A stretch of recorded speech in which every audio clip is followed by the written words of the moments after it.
conclural ñu ngi lay dégloo. Je disais que vous n'étiez pas obligé di ma jox opportunité may mel ni kuy tontu Amadou Diouf parce que kooku jëf laa koy tontoo donc man yàlla bindee na ma noo xam ne loolu mënuma départir de ma sérénité jox naa la ay exemple en direct en plein direct donc loo xam ne dañ ma ko rapporté man j'ai même pas suivi l'émission dañ ma ko rapporté kon loolu lu ma réglé ba pare la et kenn mënuma autoriser wala ñu xañ ma place dans le débat public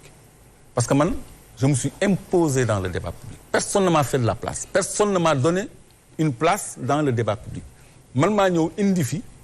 lu kenn indiwul muy le débat sur les ressources naturelles et sur les richesses du Sénégal bi ma ci ñëwee ba léegi bi ma ci nekkee ba léegi wéet naa ci de kan moo mu ci fekk si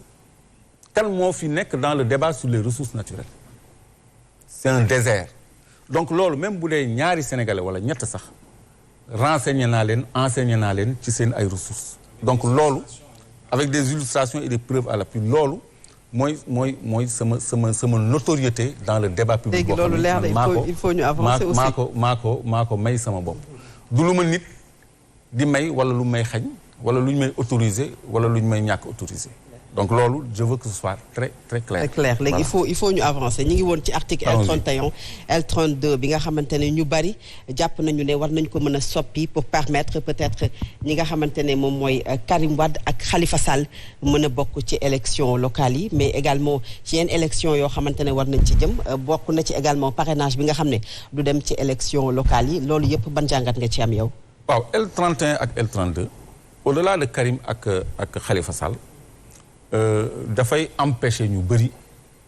ñu nekk candidat à des élections parce que dañu ni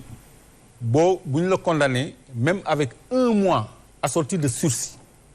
mais 1 mois assorti de sursis loolu naka la mën a yàqee éligibilité nit 1 mois assorti de sursis donc ça veut dire que 15 jours rek la ñu ñemewul wax quoi ça veut dire ñoom dañuy dindi le maximum donc loolu c'est des lois orientées c'est comme l'article L57 bi ñu naan électeur ou éligible ñu remplacer ou bi par et pour viser Karim Wade donc L31 ak L32 je crois que ay dispositions ay filtres la yu ñu dugal ci biir code électoral bi yoo xam ne ñun dans le cadre du dialogue politique au sein du Front de résistance nationale bi nga xam ne membre laa ci en tant que membre de la conférence des leaders suñu ay mandataires bokk na ci points yi nga xam ne dañ ko waroon a amender ci code électoral bi donc loolu président Macky Sall moo yor le dernier mot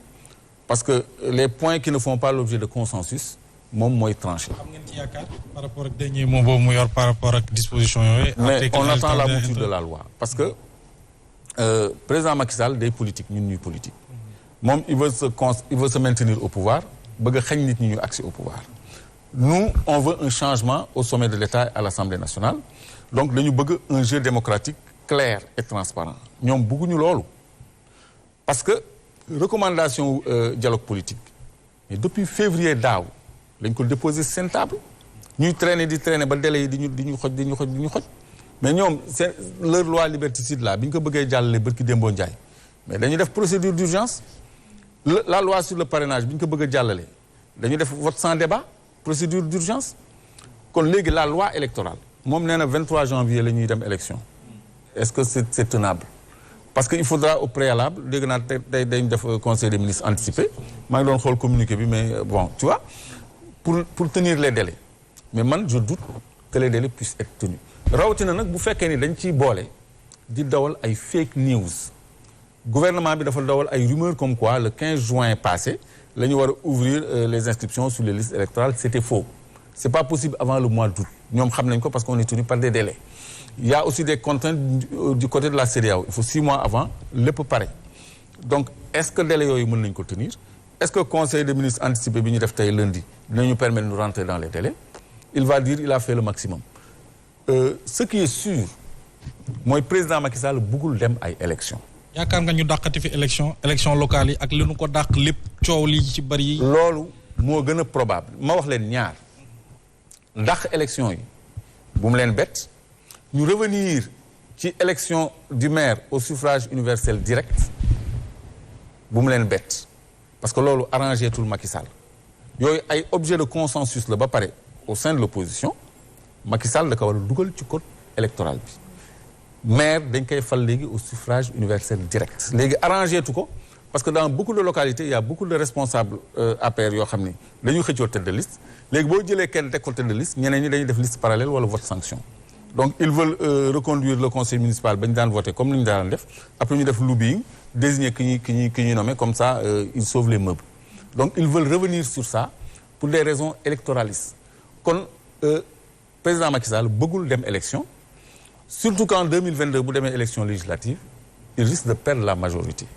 te bu boobaa c'est très lourd de conséquences loolu musuma ko wax mais li muy ragal en réalité mooy opposition bi mais haute cour de justice mooy juger président ak ministre haute cour de justice ku koy taxawal assemblée nationale il faut 8 députés et 3 magistrats 5 de la majorité 3 de l'opposition 2 de l'opposition et un non inscrit donc opposition bés bu amoon majorité à l'Assemblée nationale mais on va convoquer les dossiers yi nga xam ne ça a fait déjà l'objet de rapports IGE OFNAC IGF inspection générale des finances il y a l'affaire Prodac et toutes les affaires yi nga xam ne téye nañ ko nii ba pare nga xam ne laajatul enquête on va les appeler et président Macky Sall il va rendre des comptes donc loolu bëgg ko donc ñun bu ñu dëgërul élection lu am moo tax président Macky Sall il se prépare à gérer le chaos il veut installer ce pays dans le chaos même cette loi mais yow gisoo muy menacer naka lay waajee di dóor nit ñi di ànd ak ay nervi di voter ay loi liberté loi yi wóor na ni loi bii ça va créer encore des confrontations entre le pouvoir et l'opposition il veut ça on dirait parce que deful dara loo xam ni dafay teg Sénégal ci jàmm te ñun mais dañu ñaan njekk ñu maye ci jamono joo xam ni dañoo jekku léegi moom mu jóge ci loolu di tëkku nit ñi di menacer nit ñi di soppi loi yi di fi indi dictature boo xam ne loolu mënul prospérer ba noppi nervi yi may déplorer ñu leen di enrôler gendarmerie ak police parce que gendarmerie doo fa dugg sans service militaire léegi parmi les 3000 recrues il y a 2500 yoo xam ne defuñu service militaire il y a eu des grincements de dents au sommet de la hiérarchie loolu moo waral les changements au sommet de la hiérarchie aussi bien de la police que de la gendarmerie parce que ñoom les officiers valeureux du ñu nangu ay nervis quand même yu amul benn formation gendarmerie il faut nga am même notion de droit da ngay minimum foog nga nekk capacitaire en droit parce que da ngay tenir ay procès-verbaux da ngay verbaliser da ngay def ay gendarme dafa war a nekk ku instruit c'est pas une tête vide et des muscles ñooñu la ñu bëgg a dugal gendarmerie jox leen tenue jox leen arme à feu jox leen ay véhicules blindés ñu dal suñu kaw donc lui grave na trop c'est très grave ça c'est très grave et c'est la réalité mais loolu moo nekk di dessiné wu c'est un schéma clair qui est établi. est-ce que manipulation tamit Clédor amu ci parce que xam naa ne di nga ci ñëw muy loi bi bëgguma ci xuus xam naa bokk na ci tomb ñu war a waxtaanee mais bu ñu déggee opposition bi di wax xam nga ni lii lañ bëgg a def dañoo bëgg a dal ci askan wi est-ce que du côté de l'opposition quelque part amul manipulation pour que itam askan wi xëy na ñëw féete ak yéen jéppi régime bi fi nekk est-ce que tamit. yéen a ngi def am njàngat bu yaatu par rapport ak ça ndax manipulation boobu ñu bëri ci opposition ñu ngi ci tàbbi. waaw léegi kon nañu logique ak analyse départagée coups et blessures volontaires ñu xeex gaañante toujours ñu àtte ko ci tribunaux yi mu ngi ci code pénal ci code de procédure pénale. Pourquoi ñu bëgg ko assimiler à du terrorisme dans un couple ci biir kër góor jëkkër ak jabar mën nañu xeex ba gaañante coups et blessures volontaires est-ce que ça c'est du terrorisme ku nekk ci ordinateur am mooy ñiy kàcc ci seen gannaaw ordinateur neewoon na leen li ci kanam a ngi ñëw li ci kanam c'est ça tous les délits liés aux nouvelles technologies de l'information et de la communication sont assimilables maintenant à du terrorisme nga publier benn post nee na Aïcha neexuma dañ ko war a def ni dañ ko war a def na paf. mais Clédor ce qui est étonnant c'est que loi bi ñuy wax nii ñu ngi ko doon wax en 2007 en 2016 le 28 octobre 2016 précisément ñu adopté waat ko Assemblée nationale et depuis boobu yëpp amuñu kenn ku ñu tere woon peut-être manifester wala ñu jàppoon la ca manifestation jiiñ le terrorisme ñoom ñu ngi wax ne que ñetti choses ñoo ci yokku ak les peines bien sûr les peines que vous venez de citer muy blanchiment des capitaux financement du terrorisme ak piraterie maritime alors aujourd'hui est-ce que tamit comme ni ko Mohamed waxee tout à l'heure il y a pas beaucoup de manipulation derrière Clédor. mais Néné Aïcha c'est pas tout à fait ça boo xoolee l'article 279-1 lim nañu 15 cas yoo xam ni dañ ko assimilé yow gis nga vous avez vu ce document là. Oui. Il y a 15 points qu'on a cités. affaire bi jiitu na sax de 2017 même en 2006 on a voté une loi pour lutter contre le terrorisme parce que dëkk day am un arsenal juridique quand même pour faire face à tous les crimes et délits possibles et imaginables donc loolu c'est déjà dans notre code pénal et dans notre code de procédure pénale li ñu aligné wul woon ci terrorisme mooy délit yooyu ay destruction de biens appartenant à autrui destruction de biens appartenant à l'État participation à un rassemblement non autorisé etc parce que loolu ça renvoie à ce qui s'est passé avec Auchan et Total nga xam ni c'est des intérêts étrangers qui ont été attaqués saccagés ak yeneen këru sénégalais yi ak ay këru sénégalais donc yooyu moom la loi da ko prévoir ba pare yooyu loi prévoir na ko ba pare destruction de biens appartenant à autrui c'est dans le code pénal. Tout à fait. Destruction de biens appartenant à l'État c'est dans le code pénal participation à manifestation yooyu yëpp c'est dans le code pénal mais kenn assimilé wu ko à du terrorisme c'est ça le problème ba noppi terrorisme perpétuité pour si peu perpétuité donc loolu objectif bi ñaar la c'est-à-dire ñun ñii ñu waajal ñu xam nga man mii dañ ma fi fenaloon ci benn audio bu fuité ñu ni ma le procureur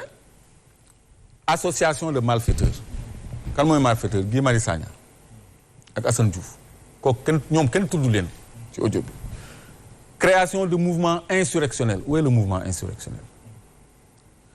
provocation aux crimes et délits loolu lañ ma fenal pour rek téye ma kaso man ak Guy ak Assane ak ñëpp ñu leen di déranger léegi ñooñu bu ñu amee arsenal juridique bu ñu mën a tenir n'importe quel lanceur d'alerte n'importe quel acteur public n'importe quel acteur politique nga xam ni bu ñu la collé chef d'inculpation yooyu le juge il te place sous mandat de dépôt fàtte la mën na la sax